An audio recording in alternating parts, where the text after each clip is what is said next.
Hi, welcome to Gattu's kitchen. ఈరోజు నేను మీకు గార్లిక్ ఫ్రైడ్ రైస్ ఎలా చేయాలో చూపిస్తాను. చాలా సింపుల్గా అయిపోతుంది, చాలా బాగుంటుంది. ఇది లంచ్ బాక్స్లో కూడా చాలా అంటే చాలా బాగుంటుంది. మనం గార్లిక్ ఉంటుంది కదా, వర్షాకాలం కానీ చలికాలం కానీ జలుబు చేసినప్పుడు కానీ ఒంటికి చాలా బాగుంటుంది. ఇది ఎలా చేయాలో చూపిస్తాను, ఒకసారి చూడండి.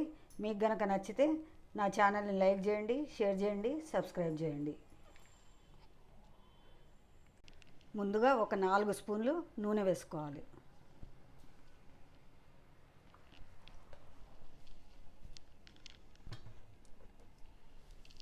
నూనె వేడెక్కనివ్వాలి.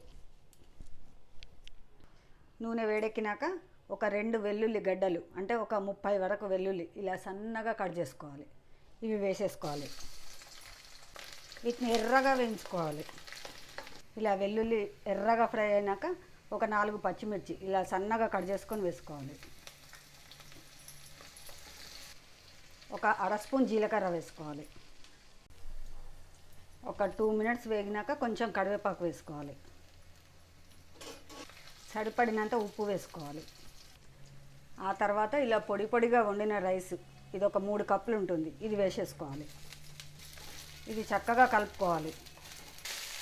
రైస్ మనం మార్నింగ్ వండుకుంటే మధ్యాహ్నం కానీ ఈవినింగ్ కానీ చేసుకోవాలి.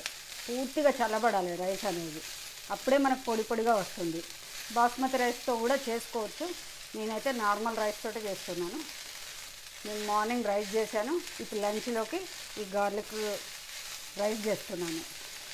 ఇప్పుడు వర్షాలు పడుతున్నాయి కదా, హెల్త్ కూడా చాలా మంచిది. వెల్లుల్లి మనం ఎక్కువగా తినడము, మనం కర్రీస్ అన్నీ చేసుకునే బదులు ఇది కూడా హెల్తీగా ఉంటుంది, చాలా బాగుంటుంది. పిల్లలకు లంచ్ బాక్స్లో కూడా చాలా బాగుంటుంది. మనం లంచ్ బాక్స్లోకి చేయాలంటే మనం మార్నింగ్ లేవగానే రైస్ పెట్టేసి ఒక బేసన్లో మొత్తం ఆరబెట్టేసేయాలి. ఆరబెట్టేసి మనం చేసుకుంటే ఇలాగే పొడి పొడిగా వస్తుంది.